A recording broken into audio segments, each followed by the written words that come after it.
Okay, tambala na! At eto na sila, ang nag-iisang masugid na tagahanga ni Nicole Yala. Chris Chuper! Kasama ang nag-iisang die-hard fan ni Chris Chuper. Nicole Yala! Mula sa Mahiwagang Burnay, ang kwento.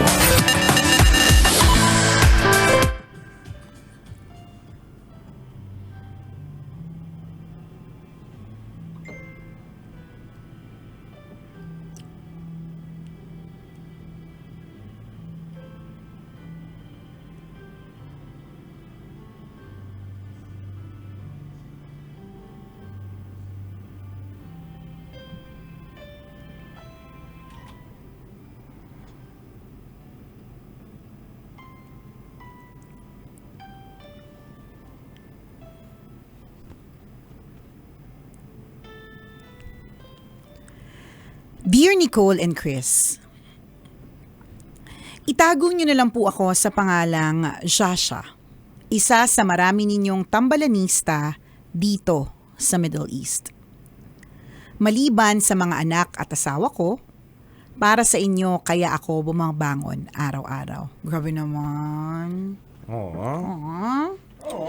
Ang lakas naman maka Mama Mary, no? Charot. Suot mo nga ulit yung headdress mo. Suot ko nga yung pang Mama Mary corona kanina.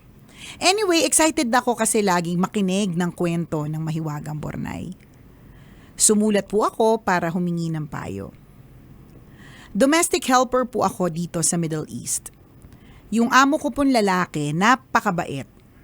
Pero yung asawa po niya, yung amo kong babae, nakaka-stress. Ang hilig pong magpalaki ng maliit na pagkakamali. Halimbawa po, may naiwan akong konting pagkain sa lamesa. Kukuhanan niya po agad yun ng picture at ipapadala sa akin. May paninita na kalakip. Bakit daw hindi ko nilagay sa ref? Hindi naman masisira yun dahil hanggang kusina dito sa apartment may aircon. Minsan tinatanong din ako kung bakit dilaw yung panty na anak niya na 10 years old. Sabi ko, hindi kasi naayos ang paghuhugas. Ano ba to? Akala ko sadyang kulay dilaw. Naninilaw pala. Oo. Mantsa pala. Ang sungit-sungit ng amo kong babae, araw-araw ng buhay niya. Siguro kasi buntis. Dahil kauuwi ko lang sa Pilipinas nung isang taon, sa isang taon pa dapat ang susunod na uwi ko ng Pilipinas. Uuwi na ako ngayong buwan dahil gagraduate yung isang anak ko sa kursong Civil Engineering. May two-way ticket na ako. Pagbalik ko sa Middle East, 2027 na ulit ang uwi ko sa Pilipinas. Tambalan, wag na kaya akong bumalik sa Middle East para makatakas sa kasungitan ng amo kong babae? O dapat ba bumalik ako para mapatapos ko yung pinapagawa kong bahay? Kung kayo po ang nasa kalagayan ko, ano po ang gagawin ninyo? Salamat po sa inyong payo, ang inyong tambalanista, Shasha.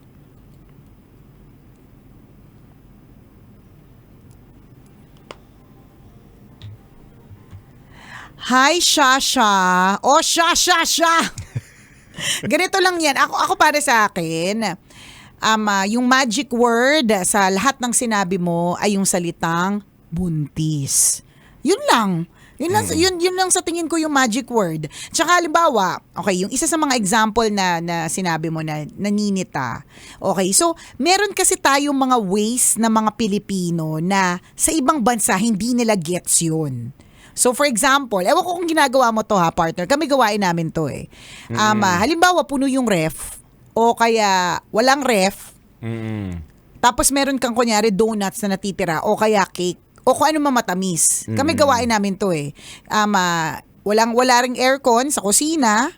Pero para hindi lang gamin yung box ng donuts o kaya box ng cake, ipapatong muna namin siya sa isang mangkok na may tubig sa loob. Kala ko mangkok na may suka. Para Ewan ko pa, pwede din. para hindi lang gamin, 'di ba? Oo. Hindi ko pa na-try yung suka. Kung sa lugar ninyo suka. Ibabad mo yung donut sa suka Ayun, pwede. para walang langgam. Oo, pwede din, 'di ba? So kami gawain talaga namin 'yun. Kinalakihan ko siya actually. Tapos in all fairness, sa totoo lang, wala pang ni isang donut na nilanggam dahil doon. So kumbaga, tapos one time, meron ako nakita na isang video na tungkol sa mga ginagawa ng mga Pilipino.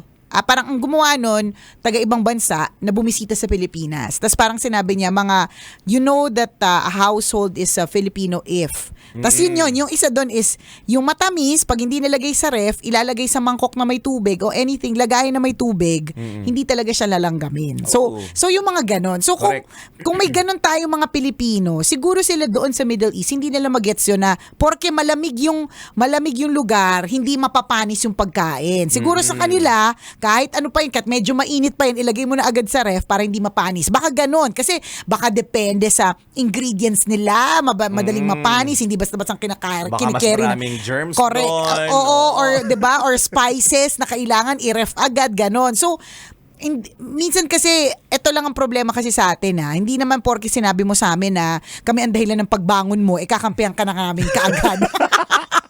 Heads up na agad. Heads up na agad, 'di ba? Syempre, kailangan lang din na natanggapin natin minsan na kapag meron tayong pagkakamali o pagkukulang, tanggapin natin ito. Minsan kasi ganun tayo May pagkakamali, alam na nga nating mali yung ginawa natin, pwede nating itama. Sa halip na tanggapin natin yung pagkakamali, anong ginagawa natin? Nagrarason pa tayo.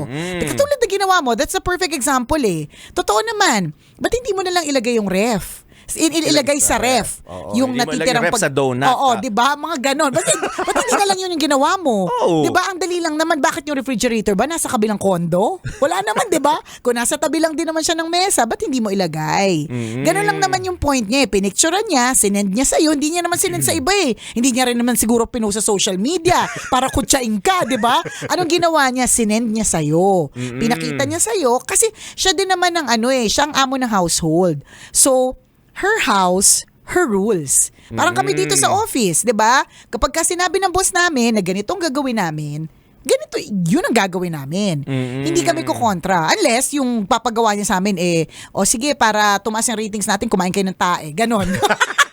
Pagka ganon, kukontra na kami. Pero kung yung ang iutos sa amin o ang instruction sa amin, something na makakabuti, magiging dahilan para mas mapaganda ang mga bagay-bagay, susunod. Tapos pag nagkamali, sa halip na ako yan ang ayaw ko yung pag nagkamali, yung nagrarason pa ng marami, yung nilulusutan pa, hindi na lang mag-apologize. Kasi pwede namang mag-apologize at pwedeng to do better Ako para sa akin, yun yung nakita kong doon sa sitwasyon na yun. Pwede namang sabihin mo, pasensya, anong ginawa mo? Aircon naman yung buong umabot naman yung aircon sa kusina. So, hindi mapapanis yan, 'di ba? Para waste mo yan. Ikaw may-ari ng bahay? Tanong ko. Ulitin lang namin sa iyo Hindi porke ang tambalan ng dahilan ng pagbangon mo, kakampihan ka namin. Tapos, yung pinaka sabi ko nga yung pinaka-importanting salita sa lahat na sa buong kwento, buntis ang amo mo. So kapag kabunti, ang babae, ito naman para naman bago ng bago. Hindi ba't ikaw din may toyo? Tingnan mo, tinutoyo ka. Pinicturean lang yung ginawa mong mali super sumbong ka na sa tambalan. Hindi ba toyo ang tawag doon? Di lalo na kapag kabuntis. May mga nararamdaman niyang mga they're very uncomfortable. Naaalibad ba rin sila sa mukha ng ibang tao? Di ba may mga gano'n na buntis na May mga mahirap ipaliwanag hindi ba may na paliwanag? behavior. Totoo. Buntis nga Ito naman parang di na nanganak ng civil engineer nakaka-graduate lang. Tapos isa pa sinabi mo, nagpapatapos ka pa ng bahay. O dahil lang sa feeling ko lang medyo mahinang nila lang ka girl. Kung hindi mo kakayaning i-manage din yung amo mo sa mga pagsisita niya. Feeling ko normal lang na magsita 'Di ba? Parang halimbawa sa opisina, ganun, alam niyo po, akala niyo lang walang sitahan na nagaganap dito. Ang dami pong sitahan na nagaganap dito. Maglakad ka nga sa kali, sisitahin ko. Correct. 'Di ba? Kahit saan. Pag nakita nilang may mali kang ginawa. Totoo, sisitahin ka. So yun lang naman, hindi ka naman sinita dahil walang mali Kung sinita ka na, bakit ganyan yung mukha mo? dyan. Kung yun yung sinita niya sa'yo, bakit nakalayla yung puson mo ngayon? Yan. Kapag kaganyan, kakampihan ka namin. Pero kung ang sita niya sa'yo, bagay na ikabubuti ng household, o ang pagsita niya sa'yo, o kaya nananakit na ng feelings, Yes. yan siguro kakampihan ka namin. Pero at dun sa mga kwento mo lamang medyo kulang na dahilan para hindi ka bumalik. Sayang yung trabaho. Totoo yun. Oo. Dagdagan ko na lang yung mga sinabi ni Nicole. Ganon din naman yung nasa isip ko. Diba, partner? Oo, at malamang yun din yung impression na marami natin mga kabisyo. Diba? Na parang sa buhay na ito kailangan maging matatag ka. Truly. Diba? Huwag tayong balat sibuyas. Huwag tayong... Aboy sibuyas ka na nga, balat sibuyas ka pa. Napaka-machi-machi mo naman. masyado ng redundant. Correct! Diba? Ulit-ulit, ganon? Basic yun eh. Iwasan nating maging mahinang nilalang. Huwag tayong balat sibuyas. Na pag sinita tayo, akala natin those actions are against us. Correct. Minsan hindi eh. Paglalaliman mo yung pangintindi mo sa mga bagay-bagay, sinabi sa akin yun, para din naman sa akin. Yes. Para sa buong household. Para sa ikabubuting ng maraming tao. Diba? Hindi mali yung ginawa ng amo mo kung tutuusin. Correct. Ako din, Diba? hindi ko nakitang mali yung pinicturean tapos walang sinend. mali doon. Pinapakita niya lang sa'yo na may dapat tayong ayusin. Yup. Diba? Ayoko ng ganito sa bahay ko. Again, she is the alpha in the house. Yes. So hindi mo pwedeng kontrahin kung ano man yung gusto niya. For as long as kailangan na hindi nananakit ha. Correct. Doon tayo again yung sinasabi namin, we're basing it on your narrative. Doon sa mga example lang na mga binigay mo, 2 o 3 yung binigay mo example. Yung mga example na yon, wala ako nakitang maling ginawa yung amo mo. Tama. Naging sensitive ka lang. True. Naging balat sibuyas ka lang. Tapos magiging dahilan ito ng hindi mo pagbalik sa ganung klase ng trabaho. Kahit saan ka pumunta, makakatanggap ka ng paninita. Diba? Correct. Criticism. Pero dapat tinatanggap natin yun constructively. Meaning, dapat akong ayusin sa sarili ko o sa trabaho ko at hindi ko mamasamain yun. Diba? Pangit yung every time na sinisita tayo tapos ang thinking natin, minamasama tayo. Hindi po dapat ganun yung thinking. Hindi mo rin tinutulungan yung sarili mo na mag-improve kung Correct. ganun. Na mag-grow at matuto. Yes. Kasi every time na sinisita ka, sumisensitive ka. Yes. Diba? Hindi ganun. At maraming ganyan ha. At alam mo, gusto ko yung sinabi mo, partner, na kahit saan ka pumunta, meron at posibleng sumita sa'yo. Totoo, kahit saan ka pumunta. Correct. So, ibig sabihin, if you decide to stay kasi ayaw mo nang bumalik, sure ka ba na dito sa Pilipinas, kapag ka nakahanap ka ng trabaho, walang sisita sa'yo? Sa mga ginawa mong pwede mo pang i-improve. Yes. Diba? Meron yan, sure. Kahit lagi. saan. At dahil meron kasi wala naman perfecto eh. Oo. Hindi tayo perfect. At dahil meron pwedeng i-improve sa sarili natin, meron magsisita sa atin. So, kailangan matibay ang sikmura natin. Tama. Matibay ang dibdib. Kasi kung hindi, sinasabi ko sa'yo, kapag unang kinuha yung mga mahihina ang loob, ikaw ang unang dadamputin. may pagdadampot na magaganap. Ganon. Totoo. Hihintay lang namin kung may pananakit na nangyari. Yun, sasabihin agad namin, ura-urada. Yes. Huwag ka nang babalik. Correct. Oo. Kahit mabait pa yung asawang amo, huwag ka nang babalik doon. Hindi Wala namang ganung kwento Wala. eh. Ano ka Sinita lang? lang yung yung pag-iiwan mo ng Yes. tirang pagkain. Correct. Kahit konti pa yan o maraming pagkain, kung ayaw ng boss mo na may naiiwang pagkain sa mesa, kung walang kumakain, Tama. diba? Sumunod Susundin mo ka. lang. Correct ka. Yung iba kasi parang yun. At hindi lang, wag na tayong lalayo. Marami dito sa Pilipinas, ganyan. At tapos sa mga kasama sa bahay o kung sino man yung nasa bahay, sinabi nung alpha, nung taga-sweldo, sinabi nung may-ari nung bahay na ito yung gawin mo. Huwag ka na kumontra. For as long as, ulitin namin, hindi ka naman masasaktan dyan sa na yan. Hindi ka rin abuso, walang ganon. Gusto niya lang gawin ganyan eh. Kung gusto niyang nakabaliktad yung mga lampshade, hayaan mo. Mahirapan sila. Kasi bahay nila yun. Bahay nila yun, di ba? Totoo. Pero siguro, kung halimbawa para baka naman sabihin mo, hindi ka namin kinampihan ever. Siguro naman baka ang intention mo out of love. Kumbaga parang gusto mo lang din makatipid sa kuryente. Hindi ko alam sa mga ginagawa mo. Para mag-gets namin yung point mo, pwede mo rin namang ipaliwanag doon sa amo mo. Kapag meron ka mga gustong i-push, di ba? Kasi meron kayong mga pagka-clash may hindi pagkakaintindihan. Baka meron kang point na gusto mong i-push. Hindi yung basic na sa'yo yung, ay nako, ayaw na. Walang ganun. Oo. Di Diba? na ako uwi ng di na ako babalik doon para magtrabaho. Oo, Ayoko na doon. kasi sinita ko. Oo. Ganon. Yung amo lang na lalaki yung mabait. Naku, ang dami ko kakilalang ganyan. Nagganyan yung ugali, yung tuwing sinisita. Naku, sa isang taon, 365 ang trabaho. Everyday nagpapalit. Kasi hindi kinakaya. Dapat tibayan mo yung sikmura mo. Dapat sabi nga ni Charles Darwin, survival of the fittest. Hindi ka pwedeng lalampa-lampa. Walang mahinang nila lang. Oo. Hindi, talagang walang trabahong magtatagal. Walang mangyayari.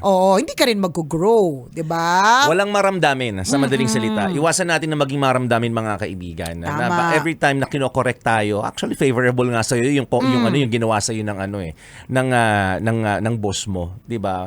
Tsaka ang swerte mo nga may pag-renew. Oo. Oo, 'di ba? Ibig sabihin, 'di ba, maganda rin yung performance. Correct, may mga maliliit na bagay lang na kailangan i-correct minsan at tanggapin mo 'yun again constructively, Tama. positively, para din sa iyo 'yon. Correct. Meron kaming nakilala dati na ang kwento niya naman, buntis yung amo niya. Tapos nung nanganak yung amo niya, nag-iba talaga yung ugali. Parang gano'n, nananakit na gano'n. Yun! Gets namin kung bakit kailangang umalis. Siguro may nangyari sa utak niya, whatever, gano'n. Kaya nagbago yung ugali. Yun, gets namin. Pero yung buntis sa ngayon, tapos uncomfortable. Nicole, ito nga pala, by the way, siguro may naiwan kang pagkain, ganyan, pinicturean Oo, niya. correct, Nicole, iniwan mo yung pagkain, yung tipak ng donut. True. Ba't hindi mo na lang nilagay sa ref? Tapos ikaw na. Ay, naku. Sungit-sungit talaga Oo naman nga, ako. nakakainis Naiwan ko talaga. Maliit lang naman yung tipak ng donut. Sinita pa ako. Na-air ko na naman dito. Oo, hindi naman mabasa mapapanis panis, agad. Yan, diba? ganyan. Ganyan ka. Baka hindi mo lang alam. O kaya, may nakakalat. Tapos Oo. pinicturean niya ulit. Sinend niya sa'yo. Ba't nakakalat, muntik ako madulas? Oo. Ano reaction mo? Ay nako, isang maliit na bagay. Inano na, sinita na. Samantalang yung madaming bagay na niligpit ko, hindi pinicturean. Ganyan. Muntik nga madulas, girl. Diba? So, dapat alam din natin yung difference ng constructively. Gusto kanyang baguhin. Yes. Diba? At gusto kanyang matuto. Kailangan pa bang i-memorize yan? Basic! Kailangan pa bang i-memorize yan? Love Radio. Basic!